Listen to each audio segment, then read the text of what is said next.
Nassif, vamos falar um pouquinho da agenda dessa semana. Bolsonaro vai prestar depoimento à Polícia Federal na quinta-feira dessa semana, no âmbito da investigação da Operação Conhecerá a Verdade, né? Resta saber se ele dirá a verdade, mas ele bem que tentou desmarcar esse compromisso, né? O Alexandre de Moraes, o ministro, negou ontem um pedido do Jair Bolsonaro para adiar o depoimento dele. A gente tem até um print.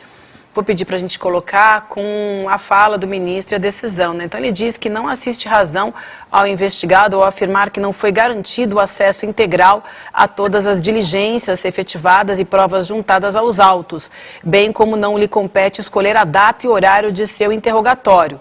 Ou seja, Bolsonaro tentou, mas não conseguiu.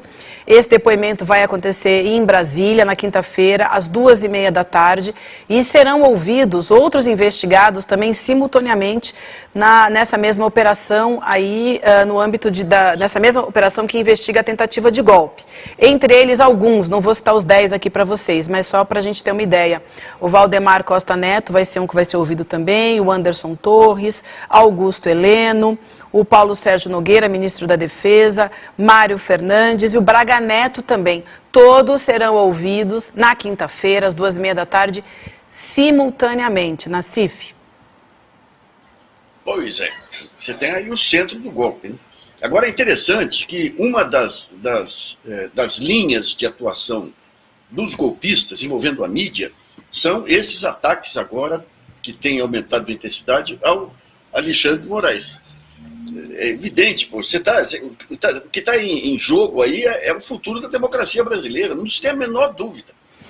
O Alexandre de Moraes, que eu já tive muitas críticas aí contra ele em outros tempos, a coragem pessoal, a segurança e a firmeza dele garantiu a democracia brasileira. Senão, a essa altura, nós estaremos todos aqui com a Polícia Federal e com o Exército e com as forças de inteligência do Exército na nossa cola.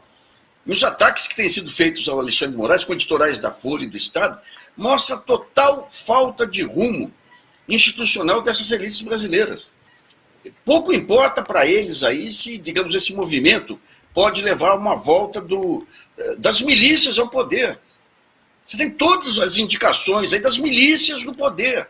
O Bolsonaro atuava como milícia, associado aí a esses leilões de gado, associado às negociatas com os Emirados, associado ao garimpo, tudo, associado a militares golpistas, né? E a mídia hoje, com esses ataques aí ao Alexandre de Moraes, rapaz, olha, o Alexandre de Moraes, esqueça erros do passado que ele possa ter cometido, são pequenos, perto do que ele fez aí em defesa da democracia brasileira.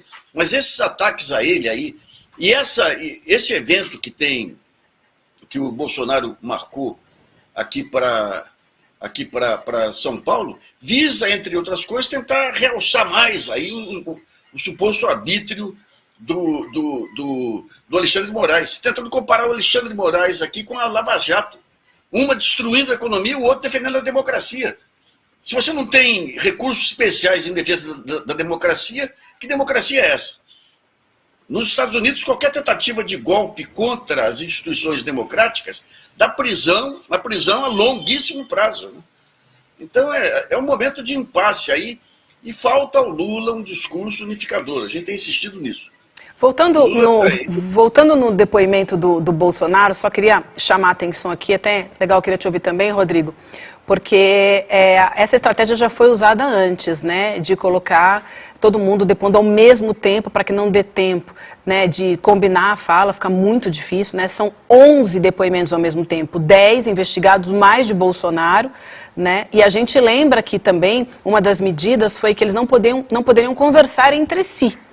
Né? Então, nem os advogados. Nem os advogados. Então, assim, essa quinta-feira é uma super quinta mesmo. É claro que eles podem não falar, né? Mas, por exemplo, a defesa de Anderson Torres já anunciou que ele quer falar. Ele também vai ser um dos que tem esse depoimento marcado para essa quinta-feira.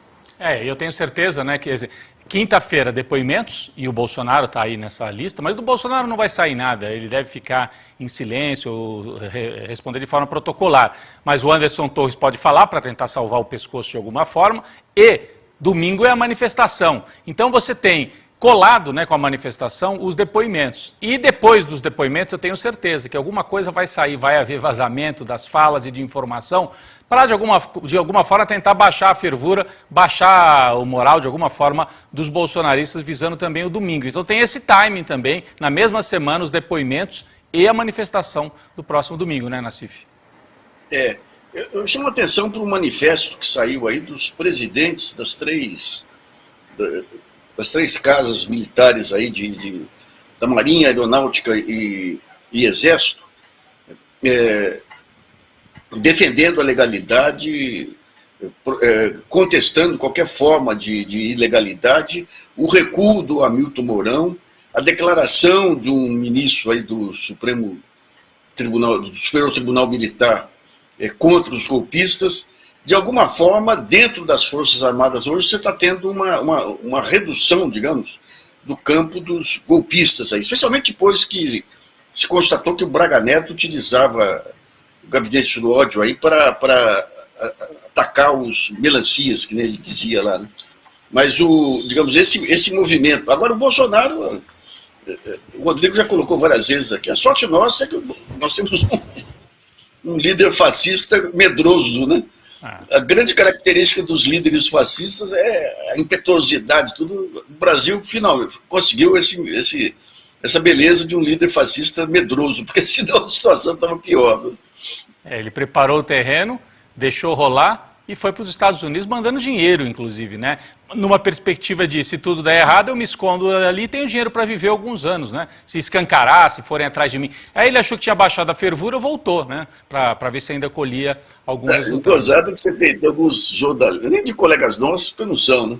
Dizendo o seguinte, se ele foi para lá com 800 mil e voltou, como dizer que ele fugiu do país?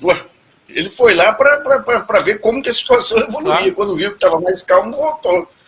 Agora o sujeito acha que ele foi passear com o dinheiro lá, porque o dinheiro gosta de passear para cá e para lá. Levou 800 mil para passear, William. E culpou o Lula, né? Culpou o Lula, lembra disso? Culpou o Lula, ele falou que era porque ele estava com medo que a poupança fosse mexida, mas é importante a gente ver se esse depoimento, na verdade, tem o efeito contrário, né? A gente nunca sabe como é que as coisas vão bater no bolsonarismo, nesse grupo mais radical que cerca o Bolsonaro, né? Às vezes esses depoimentos vão dar força, como, por exemplo, essa história de Israel. Eu fui agora em todas as redes sociais dos principais perfis do governo de Israel, ver se tinha mais postagens sobre o Brasil. Acabou o assunto Israel, ninguém está falando mais, né? Puxaram a corda, ver se alguém falava mais, ninguém embarcou na história, pararam de falar, mas no bolsonarismo isso vai continuar rendendo. Então, a gente precisa ficar atento, porque dentro da seita as coisas elas circulam de forma diferente, né? Esse lance de Israel vai continuar rendendo por lá, e também esse depoimento do Bolsonaro pode servir como impulso para mais gente ir no Bolsonaro, perseguido pela justiça, sendo ouvido pela polícia de novo, vamos para a manifestação. Talvez esse efeito seja o efeito contrário. A gente nunca sabe como isso vai bater lá na bolha bolsonarista. Agora, em relação à chamada delação coletiva, aí eu tenho minhas dúvidas aí, sabe? Porque uma coisa é o sujeito sozinho lá, se defendendo, outra coisa é o sujeito na frente de 9 outros lá. Ele vai passar por traidor, vai... Eu acho que, juntando os 10, você reforça o corporativismo, a solidariedade dos criminosos, sabe? Mas não sei, vamos ver lá. Eles que são os especialistas aí da Polícia Federal. Agora é interessante, né? Esse país é um... Ai, meu Deus, essa falta de princípios democráticos faz com que a Polícia Federal hoje tenha um papel relevantíssimo aí. Agora, todos aqueles que abusaram terrivelmente lá na Lava Jato e tudo, estão incólumes. Eu mesmo aí naqueles tempos terríveis aí, que antecederam o bolsonarismo, fui 3 vezes convocado pela Polícia Federal como testemunha, para depor contra colegas lá que eles queriam, colegas deles lá que eles queriam pegar, né? E hoje a Polícia Federal é um arrimo aí, então ficam perdoados todos os crimes, né?